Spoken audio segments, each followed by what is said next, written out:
D&D vai sair do Brasil. De novo. Sejam todos bem-vindos ao Dados e Contracapas, esse canal lindo e maravilhoso que hoje tem o propósito de fazer uma parada que eu gosto muito, que é xingar Dungeons and Dragons. Tô gravando isso no sábado, dia 24. Na sexta-feira, dia 23 de janeiro de 2024, a Wizards of the Coast anunciou que não apenas o Magic the Gathering, card game gigantesco, que é basicamente o maior card game do mundo, ia deixar de ser publicado em português, como também logo depois eles anunciaram que Dungeons and Dragons, sim, o famoso D&D, também não vai ser mais publicado em português. As explicações que eles deram foram meramente contas. Eles apresentaram números e falaram não vale mais a pena, não vende o bastante em português, então a gente vai deixar só os outros idiomas que são mais rentáveis. E daí ele listou o inglês, o japonês e uma série de outros idiomas que nem fudendo tem mais gente que joga aqui em português, tá ligado? De acordo com eles, não vale mais a pena vender Dungeons and Dragons em português, então eles resolveram meter o pé. Não sem, claro, avisar que antes eles ainda vão lançar 3 livros em português. O que eu acho uma palhaçada do cacete, tá ligado? Porque tipo, a gente tá vazando do teu país, mas tu compra esses últimos 3 aqui da gente? Não, mano, enfia no cu esses últimos 3 livros. E toda essa questão do D&D sair ao mesmo tempo que o Magic do Brasil tem várias implicações. Para começo de conversa, eles vão continuar vendendo as cartas em espanhol ou em inglês no Brasil, pelo que eu me entendia, tipo, importadas. As lojas vão continuar importando e comprando para vender nos outros idiomas, só que isso vai diminuir pra cacete o alcance do jogo para as pessoas que não falam inglês. As pessoas não são obrigadas a falar inglês para poder jogar um jogo que elas gostam. E a Wizards of the Coast, junto que é da Hasbro, a Hasbro tem alcance e tem sim cacife para bancar, manter o jogo aqui, mesmo porque tem uma cacetada de pro player de Magic aqui e é todo um nicho gigantesco. É o D&D, apesar de não haver competições, ele ainda era um jogo. Ele é quase que o sinônimo de RPG lá fora, nos Estados Unidos, para se vocês terem uma ideia. Nos States, lá nos Estados Unidos, quando se fala, eu jogo RPG, geralmente a pessoa fala, I play D&D, eu jogo D&D e alguns outros desses RPGs. O D&D lá fora é tão grande que ele é quase sinônimo de RPG e, apesar dele não ser nessa categoria, aqui dentro do Brasil, ele ainda assim é um jogo gigantesco. E daí você tirar ele do mercado porque falar que não tá se vendendo, eu fico, mano, como é que vocês não estão tirando lucro desse jogo? É porque os livros são caros pra caralho. O Dungeons and Dragons ele se baseia aqui pra você começar a jogar pra valer mesmo, pra você poder pensar suas aventuras, pra você poder montar os seus personagens com tudo que você quer pra eles. Você tem que ter 3 livros pra começar o seu grupo ali, né? O jogador em si precisa ter apenas o livro do jogador, mas o grupo precisa ter 3 livros. O livro do jogador, que é esse aqui. O livro do mestre, pro narrador, pro mestre, que é esse aqui. E o livro dos monstros, é um livro só de criaturas, que é esse aqui.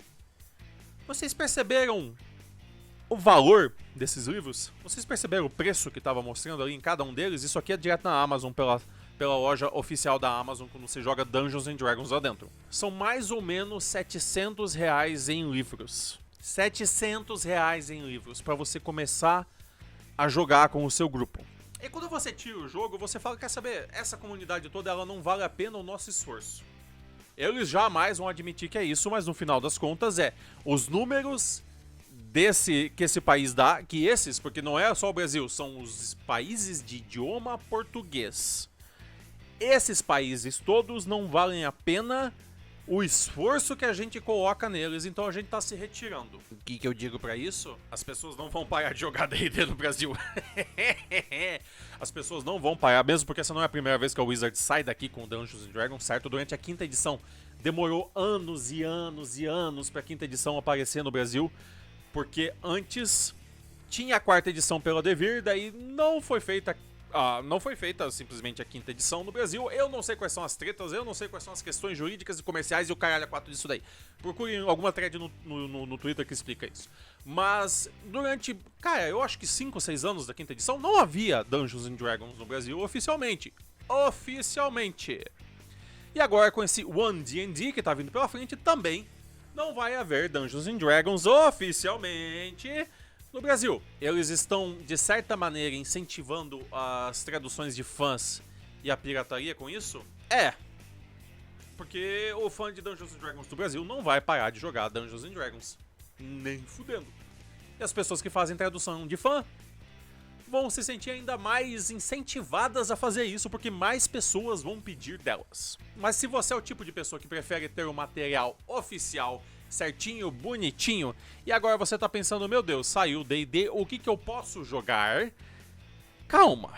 Calma que tem vários, mas vários RPGs no Brasil, e eu não vou entrar nem aqui na categoria de você pode sair do D20, do sistema D20, que é o sistema utilizado pelo Dungeons and Dragons. Você pode continuar até mesmo dentro dele e ter uma cacetada de jogo pra você jogar ainda. Deixa eu citar um top 5 aqui de RPGs de sistema D20, ou seja, o mesmo sistema, a mesma lógica de regras que o Dungeons and Dragons, que você pode pegar pra jogar, que tem em português, que tem apoio das editoras, que você pode achar em qualquer canto e tá traduzidinho, bonitinho e não vão te abandonar. Primeiro, Tormenta 20, RPG do Brasil, cara, RPG brasileiro, Jambô, Tormenta 20 é o D20 deles, certo? Eles usam uma licença lá do Dungeons and Dragons 3.5, mas eles criaram a própria parada em cima disso. É um jogo com uma mecânica e um gosto e um sabor e uma experiência própria. Isso sem contar que é um jogo gigantesco, com muito material o tempo todo. Tá sempre saindo coisa nova pra Tormenta 20, inclusive, se eu não me engano, eles vão lançar uma revista.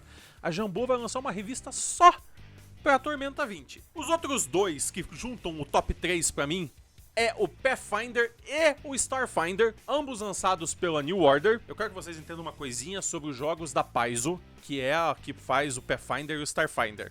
Eles pegam o Dungeons and Dragons, eles consertam o jogo e eles lançam o Starfinder e o Pathfinder. Eles lançam o Pathfinder primeiro, depois o Starfinder. Então se um dia você já parou pra pensar, nossa, e se Dungeons and Dragons não fosse um jogo quebrado? É porque você não tá jogando Pathfinder 2. Vá atrás, a Sociedade Pathfinder e a Sociedade Starfinder, que são os grupos de material a mais e de jogos organizados que a New Order tem para esses dois jogos, é gigantesco. Você pode jogar tanto em raid, em campanhas organizadas a nível nacional com todo mundo do país, como criar suas próprias, ou pegar o seu personagem da sua mesa lá com seus amigos e levar para esses jogos organizados. Ocorrem pela internet, ocorrem em eventos, ocorrem aonde você quiser. A babá eletrônica apitou aqui. Tá tudo bem. Em quarto colocado, eu vou botar um RPG que ainda não saiu, mas tá pra sair. Tá quase pronto o PDF dele. Ele acabou de ter um financiamento coletivo e ele se chama Skyfall RPG, desses dois bonitões aqui da Copycat Games.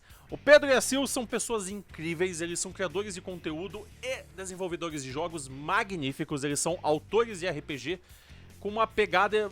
Cara, eles são, além de serem amores de pessoas, são muito competentes, muito mesmo, no que eles fazem. E o Skyfall RPG tem toda uma pegada própria, um cenário original pra cacete, um gosto, ele tem um saborzinho próprio, tem uma sensação deles ali, tá ligado? Dê uma pesquisada, gente, vai lá, dá uma olhada no financiamento coletivo, que já passou, obviamente, mas está sendo desenvolvido e logo vai ser lançado o jogo pra vocês comprarem também, além do, né, de quem apoiou o financiamento coletivo receber ele. E vejam que coisa magnífica que é esse RPG de fantasia trágica. E o último das minhas recomendações de sistemas D20 que vocês deviam dar uma olhada e vocês deviam caçar pra procurar, gente, se chama 13ª Era. Já falei dele aqui no canal algumas vezes. Eu falei quando foi lançado, eu acho, e daí eu falei quando foi lançado o suplemento dele. Cara, ele é um jogo gostoso demais. Sabe aquela lógica que eu falei da Paizo, que eles pegam o D&D, consertam e fazem o Pathfinder? Aqui é meio que a mesma coisa. Você tem o desenvolvedor, o game designer líder da 3.5 e o game designer líder da 4ª edição. Você pega esses dois caras juntos, junta eles são brothers, melhores amigos, eles resolvem fazer um jogo juntos e eles lançam 13ª Era. Eu não vou falar demais sobre ele aqui, porque já tem conteúdo dele nesse canal, tá aqui na descrição, é pra você clicar e dar uma olhada. Tem inclusive uma entrevista antigaça que eu fiz com o Tweet lá atrás quando eu tava em outro canal ainda. Eu trouxe pro canal atual essa entrevista, dê uma olhada nesse conteúdo, é um RPG foda, que se eu não me engano, tá em playtest a 2ª edição. Eu vi falar uma coisa dessa e daí sumiu.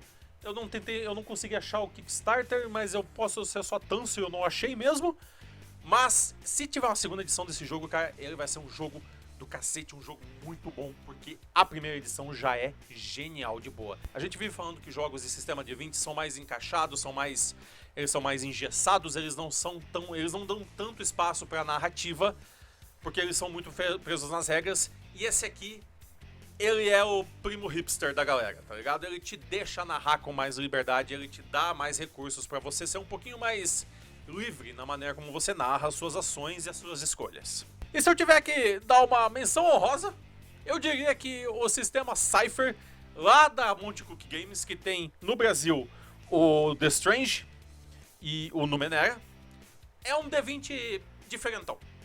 Ele não é exatamente um D20, mas ele é um D20. Esquisito isso? Esquisito. Mas ele tem umas regrinhas a mais ali, umas regrinhas diferentes, mas no final das contas, a lógica dele de funcionar é a mesma que a do D20, só que com uns pontos diferentes, uns cálculos um pouquinho diferenciados, pra dizer que não é a mesma coisa. Mas no final das contas é um Monte Cook dando a outro gênio em se criar RPG e sistemas de RPG, é o Monte Cook dando os seus centavos de opinião ali sobre como deveria ser um D20 diferentão. No frigir dos ovos, gente, D&D tá saindo do Brasil, isso não é a primeira vez que isso acontece, e eu duvido que seja a última, porque daqui 10 anos é capaz dele voltar, e daí 15 ele sai de novo, e daí daqui 20 ele volta. Vai ser nesse ritmo aí. A dona do D&D, a dona da Wizards vai ficar, meu Deus do céu, olha só aquele mercado gigante, vamos voltar pra lá. Daí eles voltam pra cá, daí eles ficam putos que não vende como eles queriam, daí eles saem, daí eles veem que o mercado tá gigante, daí eles voltam. Vai ficar nesse ritmo pelo infinito e além. Mas também não é o fim do mundo, porque tem muita mais opção de RPG, muito mais opção de RPG para você jogar aqui no Brasil. Sistemas nacionais, sistemas que não são D20 e sistemas que são D20 que são incríveis e funcionam até muito melhor do que o Dungeons & Dragons.